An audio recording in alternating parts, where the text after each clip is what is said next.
बुज कुमार सोनू और आप देख रहे हैं मगध की आवाज।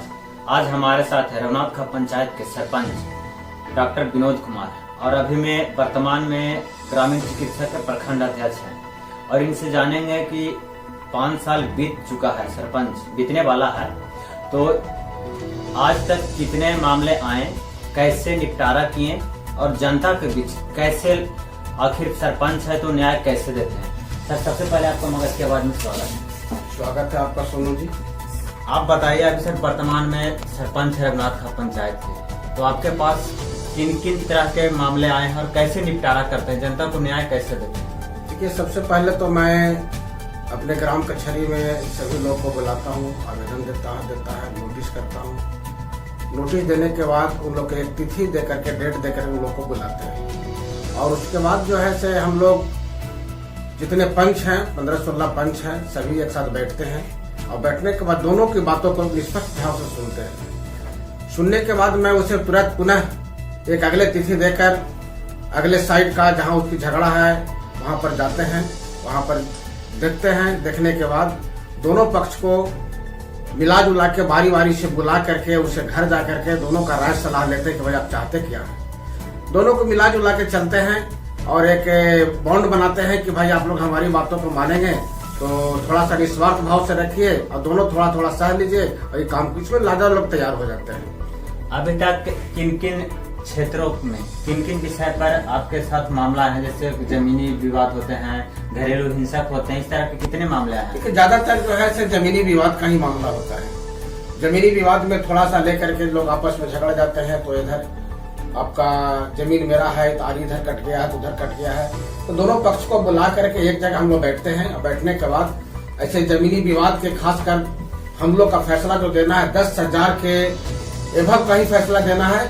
इसलिए मैं पहले उन लोग को कह देता हूँ भाई 10,000 की संपत्ति है तो मैं फैसला दूंगा। तो उन्होंने कहता है कि वो नहीं, इसे अब हमको इतना विवाद है, तो एक लिखित बॉन्ड बनाइए आप कि इतना ही तक मेरा अधिकार है। तो दोनों अगर लिखित बॉन्ड देते हैं कि नहीं ठीक है, हम आप इस पर फैसला देते हैं, जो आप लोग दीजिएगा फैसला करके हम लोग मानने को तैयार हैं, तो एक लिखित बॉन्ड उन लोग से बनाते हैं। उसके बाद मैं जमीनी विवाद का फैसला करता हूँ। घरेलू हिंसक मामले आए हैं? घरेलू हिंसक मामले आते हैं थोड़ा बहुत, तो वो ऐसे ही जनता दरबार लगा करके बैठ करके सुलह कर देते हैं, उससे कोई मामला खास नहीं होता है। ज्यादातर जमीनी विवाद ही है, तो लगभग 45 से 50 मामले आए हैं, लगभग सभी निष्पादन हो गए हैं। 2-3 मामले ही जैसे सक्षम न्यायालय में भेजा हूँ मैं। आप सामाजिक काम भी कर रहे हैं, तो जनता के बीच आप अभी तक किन किन सामाजिक कामों को लेकर गए हैं कि जिससे जनता में आपका एक पहचान बना हो? अभी तक आप एक समाज सेवी में भी नाम आपका आता है, तो आखिर जनता को कैसे समाज सेवी में देते हैं? देखिए, होता क्या है कि फील्ड में मैं घूमते रहता हूँ और एक प्रैक्टिस के ख्याल से मुझे में लोग जानते हैं। सरपंच का यहाँ पर अच्छा मैंने अपना वर्चस्व में बनाया और उचित न्याय लोगों को दिया, इससे जनता के खरे में विश्वास उतरा हूँ।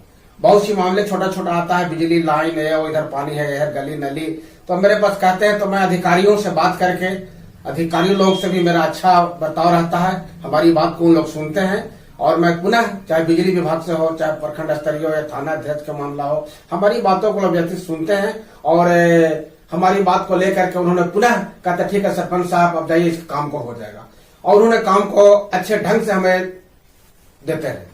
आप ग्रामीण चिकित्सक के प्रखंड अध्यक्ष हैं, तो ग्रामीण चिकित्सक है क्या, इसके बारे में आप विस्तृत से बताइए। देखिए, ग्रामीण चिकित्सक एक ऐसा है जो हर एक गांव में लगभग रात को लोग जब बीमार पड़ता है तो एक ग्रामीण चिकित्सक गांव का ही डॉक्टर याद आते हैं। तो उस स्थिति में 2 बजे 12 बजे वो निस्वार्थ भाव से बिना कुछ पैसा लिए उसके घर जाते हैं, इलाज करते हैं। पैसा कभी मिला, कभी नहीं मिला, कभी बाद में मिला। तो सबसे पहले कि उन्हें सेवा देना। ग्रामीण चिकित्सक अगर आज हमारे बिहार या पूरे भारत देश में नहीं होते तो शायद मरने वालों की संख्या ज्यादा होता। ग्रामीण चिकित्सक कब से एक संगठन बना हुआ है, आखिर इस कब बना संगठन? लगभग ये आपको 2014 से ग्रामीण चिकित्सा का संगठन बना, जिसमें हमारे जिला अध्यक्ष पहले विनोद कुमार जया हुआ करते थे, लेकिन अभी प्रदेश के सचिव है। वो हम लोग को ग्रामीण चिकित्सक एक ऋण माना जाता है उन्हें, जो एक संयुक्त ढंग से बना करके हमारे मुख्यमंत्री तक के ये मैसेज को पहुंचाया और मुख्यमंत्री ने सभी को ट्रेनिंग कराकर, उनकी एक सोच है कि सभी जगह पीएससी या गांव में इनकी बहाली करें।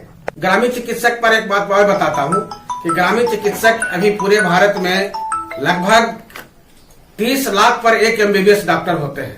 अब बताइए कि 30 लाख पर एक एमबीबीएस डॉक्टर हैं, अगर ग्रामीण चिकित्सक गांव में नहीं हो तो आप सोच लीजिए कि क्या कितना भयावह स्थिति बन सकता है। इसलिए अपने जगह पर ग्रामीण चिकित्सक को मैं कहता हूं कि निस्वार्थ भाव से आप सेवा करें। हमारे मुख्यमंत्री नीतीश कुमार हम लोग के लिए सोचे हैं और आने वाला दिन में बहुत जल्द ही हम लोगों को हो सकता है कि कोविड-19 में भी हम लोग का सहारा लिया जाए। कोविड-19 में बैठक हुई थी, जल्दी हुई थी, पीएचसी प्रभारी थे, आपको प्रखंड विकास पदाधिकारी के सभी लोगों ने बैठ के हम लोग निर्णय लिया है कि कोविड-19 में ग्रामीण चिकित्सक का एक अच्छा रोल होगा। यानी ग्रामीण चिकित्सकों का कार्य है कि आप ग्रामीण स्तर पर काम करना है। बिल्कुल सही, ग्रामीण स्तर पर ही काम करना है। यानी ग्रामीणों को जितना सेवा दे सके आप देते हैं। आपके ग्रामीण चिकित्सक संघ जो है उसमें जितने भी डॉक्टर लोग हैं सब ग्रामीण स्तर पर काम करते हैं। बिल्कुल बिल्कुल, सारे ग्रामीण स्तरीय काम करते हैं और किसी तरह निस्वार्थ भाव, पैसा कहीं मिले नहीं मिले, लेकिन काम करने में एकजुटता जुटाते हैं। हर तरह का भयावह स्थिति आता है तो उसका ग्रामीण चिकित्सक सबसे आगे होता है। आप मुखिया के उम्मीदवार भी होने जा रहे हैं इस वर्ष चुनाव में। बिल्कुल। तो क्या मुखिया के उम्मीदवार होने के लिए आप आखिर क्यों, अभी सरपंच में जीते हुए हैं तो आप मुखिया के उम्मीदवार हो रहे हैं, तो जनता को मुखिया अगर बन जाते हैं तो आप जनता को किस तरह सेवा देना चाह रहे हैं? देखिए, पहली बात है कि आप फैसला आप खुद कर सकते हैं कि मजबूर मुखिया बनाना है या मजबूत मुखिया बनाना है। तो लोगों कार्यकलाप से मैं खुश हूँ, लेकिन मैं भी चाहता हूँ कि कुछ काम को मैं करूँ और जिससे जनता हमारी सेवा करे, हम उसकी सेवा करें। सबसे पहले जो है मुख्य स्थानों पर जब मेरे मुखिया का चुनाव अगर होती है, जनता जब मुझे चुनती है तो मैं चाहूंगा कि निस्वार्थ भाव से मैं काम करूं, गंदे पानी का निकासी समुचित व्यवस्था करूं, मुख्य रास्ते पर लाइट समुचित व्यवस्था करूं, ग्राम पंचायत के मित्र की निःशुल्क व्यवस्था होनी चाहिए। आप लोग अपने नहीं बल्कि जो परिवारों के पेंशन, प्रधानमंत्री आवास योजना एवं सभी ग्रामीण योजनाओं का लाभ जनता तक पहुंचे। मेरी नौजवान भाइयों से यह खेल दौड़ का मैदान भी होनी चाहिए और बहुत सारी बातें हैं। धार्मिक मेले में जैसे कहीं कहीं मेला होता है, छठ पर्व होता है, उसे एक सामाजिक न्याय बनाकर उसकी शुद्धि व्यवस्था होनी चाहिए। लेकिन अब बात है कि आप मुखिया की खर्च में काफी लोग खर्चा कर चुकते हैं। कहीं पर शराब माफियाओं का खर्चा होती है, कहीं पर पैसा बांटती है। अगर उस स्थिति में वैसे लोग मुखिया अगर बनेंगे तो आपको सामाजिक काम और व्यक्तिगत काम ज्यादा होगा, सामाजिक काम कम होगा। इसलिए मुखिया आप ऐसे आदमी को चुने तो निस्वार्थ भाव से वो काम करे। जब पूरी लागत अपनी पैसा जब चुनाव में उद्भोग देगा तो आपके खर्चा क्या करेगा? वो खर्चा तो करेगा नहीं। यानी मुखिया का आप चुनाव कर रहे हैं निस्वार्थ भाव से, यानी पैसा से हटकर चुनाव करें। बिल्कुल, मेरा संदेश है कि मैं पैसा से हटकर चुनाव लगे। लोग कहते हैं कि वीडियो इतना पैसा लेते हैं, सीओ इतना लेते हैं, फलना ये लेता है, लेकिन मैं इस चीज को देखना चाहता हूँ कि लोग पैसे कैसे देते हैं या नहीं लेते हैं, या झूठा दिखावा दिखा करके पैसा को अपने फंड में रखते हैं। मैं निस्वार्थ भाव से काम करना चाहता हूँ कि मैं चिकित्सा जगत से भी जुड़े हुए हूँ। मैं निस्वार्थ भाव से अपने ग्रामीण जनताओं को, ग्राम पंचायत वासियों को, प्रखंड वासियों को, जो हमसे बनेगा, जितना ये होगा, हम निस्वार्थ भाव से काम करेंगे।